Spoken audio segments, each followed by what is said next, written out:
नैजिको October सालमारिनि दामब्रै दामानि जराव त्रिपुर क्षत्रिय समाजनि बोखाक्तै कृष्णनगरनि नियार छात्र संघ कायसा कक्थम बान्दा खालायजाखा दामनि बागै कक्थम बान्दा खालायजाखा हिनमाके कक बरकते हकुमु मिशन रक 22 अक्टोबर सालमारिव प्रेस क्लाब खारसि मताइनि मुंरक स्लेननि बागै सालसानि सेमिनार खालायमानो किथिंगै त्रिपुर क्षत्रिय समाज आमनो चाजागलिया हाइनि बागै कक्थम बान्दानि बिसुंति सेजा मुंफुनुका दाबो कक हिनके कक बरक हकुमु मिशन रक सामुं चायादा खालायक्या चिब्रै मताइ तिप्रासानि से हिनके तिप्रासानि कक बाय मुं तनिका हिनके तामले केबुं मुं तंग वानसुक थाइख्लायो तंग संलुकुर नरकनो वानसुगै नायलायदि बाबायनि बोखांनो वानसुगै नायखेंके बेबाकनो चावो फिया नरकनो वानसुगै नायदि बबो काहाम बबो हामिया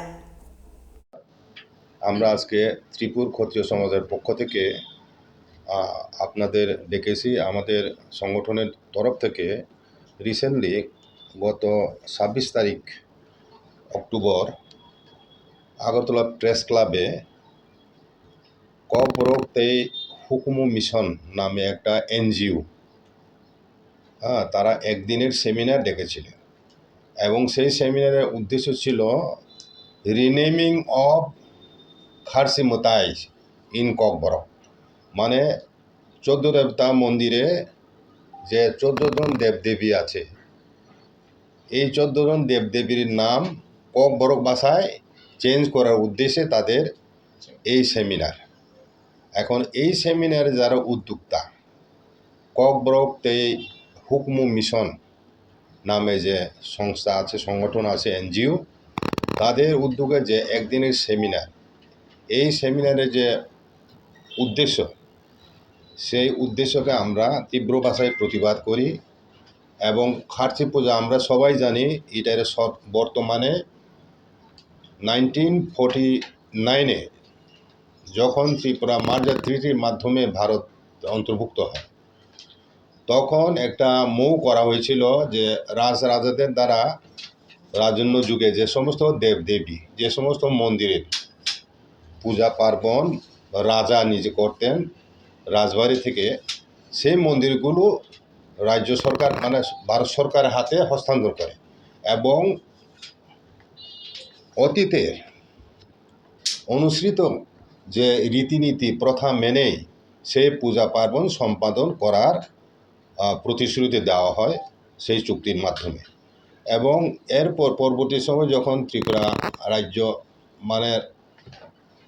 মানে স্টেটহুড লাভ করে 1972-তে, তখন থেকে রাজ্য সরকার পশ্চিম ত্রিপুরা জেলায় এরকম 16টা মন্দির ছিল।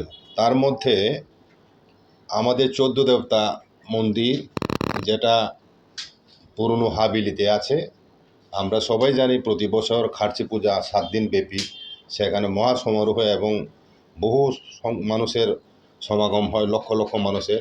এটা বাৎসরিক একটা উৎসব বহুদিন ধরে আমাদের ত্রিপুরা রাজ্যে পালন করা হচ্ছে। এবং সেই দেবদেবী মন্দিরটি সবচেয়ে পুরনো, 5000 বছরের পুরনো। সেই মন্দিরের যে ঘরটা আছে সেখানেই সরকারিভাবে লেখা আছে রাসমালা কোটেশন দিয়ে যে মহারাজ ত্রিলোচন প্রথম শুরু করেছিলেন রাসমালা মোতাবেক এই মন্দিরের স্থাপনা করেছিলেন মহারাজা ত্রিলোচন, যিনি ধর্মরাজ যুধিষ্ঠিরের সমসাময়িক বলে গণ্য করা হয়। তাহলে খ্রিস্টপূর্ব 3000 বছর আগে থেকে এই 14 দেবতা মন্দির পূজা অর্চনা ত্রিপুরার রাজপরিবার, কুলদেবতা বলা হয়, রাজপরিবারের পূজা অর্চনা তারা করে আছে। এবং এখন হঠাৎ করে কি এমন প্রয়োজনীয় দেখা দিয়েছে যে ককবরক ভাষায় মন্দিরের দেবদেবীর নাম পাল্টাতে হবে। এই ধরনের দাবি কোনো সংস্থা যে করতে পারে, এটা আমরা প্রত্যাশা করি নাই।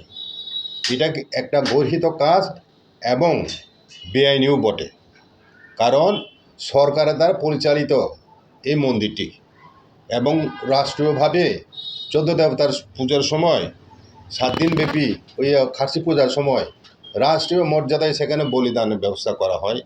সেখানে ব্যান্ড পার্টি বাজিয়ে উপরে আগে গান সেলুট দিয়ে সেইভাবে পূজার্চনা করা হয়, এখনও এইভাবেই চলছে। এখন হঠাৎ করে আমরা জানি ককবরক ভাষায় সেই মন্ত্র উচ্চারণ করা হয় বা দেবদেবীর নাম কি এটা কিন্তু খুব গোপনভাবে রাখা হয়। চন্তাই ছাড়া এটা কেউ জানে না। এবং সেখানে অন্যান্য যারা আছে, পুরোহিত, গালিম, হ্যাঁ, সহ অন্যান্য যারা আছে, তারা কেউ জানে না এই মন্ত্র। একমাত্র এই মন্ত্র শুধু যিনি চন্তায়, রাজ চন্তায়, উনিই জানেন। এখন এমন একটা গুপ্ত মন্ত্র এবং দেবদেবীর নাম, এটাকে প্রকাশিত করা এটা ধর্মবিরুদ্ধ, শাস্ত্রবিরুদ্ধ কাজ। যে মন্ত্র যুগে যুগে অরেল ট্রেডিশনে চলে আসছিল, আগে গুরু শিষ্যের মাধ্যমে যেমন বেদ, হ্যাঁ, মন্ত্রকে শেখানো হতো গোপনে। গুরু তার শিষ্যকে মানে কানে শুনিয়ে, কানের মাধ্যমে, শ্রবণের মাধ্যমে এই বেদের মন্ত্রগুলো মানে আগে মানে হস্তান্তর করতো শিষ্যদের হাতে, যাকে অরাল ট্রেডিশন বলা হয়। কাজেই এই কারণে শ্রুতি শ্রবণের মাধ্যমে এটাকে শিষ্যদের শেখানো হয়, এই কারণে শ্রুতি নামে পরিচিত এই যে বেদের মন্ত্র। আর একটা বিশেষ উদ্দেশ্য কাজ করছে বলে আমরা মনে করি।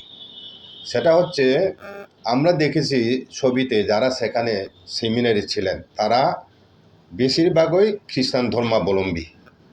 যারা হিন্দু সনাতন ধর্ম ত্যাগ করে আরেকটা বিদেশি ধর্ম, খ্রিস্টান ধর্ম গ্রহণ করেছে, তাদের তো কোনো অধিকারই নাই যে হিন্দু দেবদেবীদের নিয়ে কোনো রকম উচ্চবাচ্য করা বা সেটা নিয়ে তারা চর্চা করা। হ্যাঁ, এটা তাদের অধিকারের মধ্যে পড়ে না। তোমরা যীশু খ্রিস্টকে যদি মানো, তোমরা তোমাদের যীশু খ্রিস্টের বাণ নিয়ে থাকো, যীশু খ্রিস্টের মাহাত্ম্যের কথা বলো। তোমরা কেন হিন্দু ধর্মকে ত্যাগ করে যাবার পর আবার কেন হিন্দু দেবদেবীর নাম নিয়ে তোমরা চর্চা করছো? এটার পেছনে নিশ্চয়ই একটা উদ্দেশ্য আছে। তারা বলার চেষ্টা করছে যে ত্রিপুরীরা নাকি হিন্দু ধর্মাবলম্বী না, হিন্দু ধর্মেরা, আমাদের নাকি আলাদা ধর্ম আছে। এটাকে প্রচারে আনার উদ্দেশ্যে এইসব মানে প্রচেষ্টা চলছে আমরা বিশ্বাস করি। এবং খুব উদ্দেশ্য প্রণীতভাবে এবং প্ল্যান মাফিক এই ধরনের ঝুঁক ইদানিংকালে আমরা লক্ষ্য করছি। কাজেই আমরা এটাকে তীব্র ভাষায় প্রতিবাদ জানাই এবং সরকারের দৃষ্টি, রাজ্য সরকারের দৃষ্টি আকর্ষণ করতে চাই। আমরা বলতে চাই, যেহেতু এই মন্দিরের সেবায়ত পশ্চিম ত্রিপুরা জেলার, হ্যাঁ, ডিএম অ্যান্ড কালেক্টর নিজে স্বয়ং, ওখানে সেবায়ত সেকশন আছে না, আপনারা সবাই জানেন। এবং মন্দিরের পূজারীদের বেতন ভাতা সব কিছু যা যা পূজার জন্য উপকরণ লাগে, খরচ লাগে, সব সরকারিভাবেই করা হচ্ছে, সরকারই বহন করছে।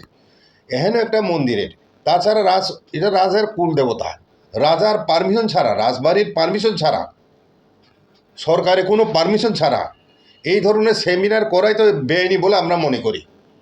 কাজে এই ধরনের কাজ থেকে যেন এই যে এনজিও কক বরফতে হুকুম মিশনের নেতৃবৃন্দকে আমরা অনুরোধ করতে চাই, এহেন গর্হিত কাজ এবং বেআইনি কাজ থেকে তারা বিরত থাকে ভবিষ্যতে।